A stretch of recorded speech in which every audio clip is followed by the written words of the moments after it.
tripping on LSD saved his neighbor's dog from a blazing fire. He would be considered a hero except for the fact that the fire was imaginary. Hello friends and haters, my name is Charlotte, but you probably already know that, and if you don't, welcome to InformOverload. I'm your host for this video. I'm going to tell you a story about a man who did way too much acid. His name is Michael Orchard and he tripped all the balls. Flaming balls. He's a 43-year-old that lives in Half Moon, which is in upstate New York. On October 13th, he went on an acid trip that would change his life. According to police, he wasn't only on acid, he also had cough syrup in his system. Yes, cough syrup can make you trip all the balls too. That purple giant dough. Cough syrup contains things like codeine, which can also make you hallucinate. Kids, don't get any ideas. I guess the cough syrup he drank was laced with LSD, which is like, that's a lot.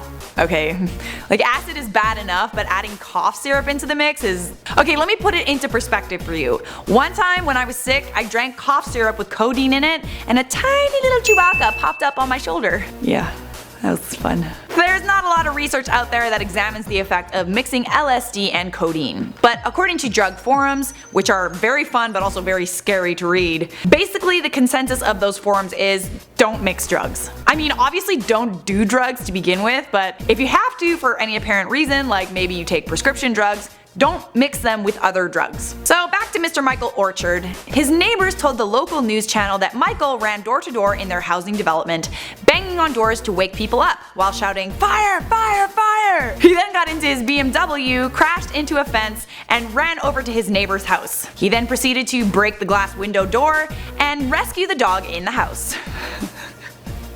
Police found him in the middle of the street holding the confused dog. He then admitted to them that he had mixed LSD and cough syrup. He reportedly handed over the dog over to authorities quite peacefully. Can you imagine if he just wouldn't give them the dog? Just like, no, no! At least he was cooperative. He's currently in custody and being held on $15,000 bail and has been charged with second-degree burglary and third-degree criminal mischief, which is like pretty brutal, isn't it? Apparently he's not even going to face any drug charges. He didn't actually drive the car on the road either. I mean, look, okay, I get punishing him over the drug thing and also like being on drugs and driving, but he didn't even have criminal intent, did he? I mean, he genuinely thought that he was saving a dog from a fire. Police said he was very cooperative with the arrest and while in custody. His neighbor said, however, that he's been a bit of a nuisance around their development before. Something tells me this isn't his first acid trip. His court date is October 28th. So guys, do you think he should have been punished to this degree? I mean, is a burglar really a burglar if he's not burglaring? Let me know in those comments below. Alright, speaking of comments, it's comment time with Charlotte.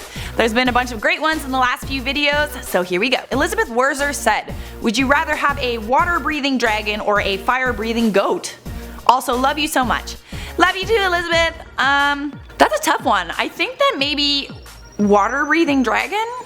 Goats are kind of weird looking. Also, I'm pretty sure goats are like Satan in animal form. Yeah, they are. They have got, don't you see those eyes? Those eyes are Satan eyes. The little horns. Next comment comes from Johan. What do you think of our generation? I think our generation is undervalued, and most people think that we're really lazy and dumb, but I think that like when given the chance, I think we will be great. I also think that we haven't had a major war, like we're one of the only generations in history that hasn't had a war to fight, so we're very self-absorbed. But that's just my personal opinion. On the Rise said, is it fun to work on I.O.?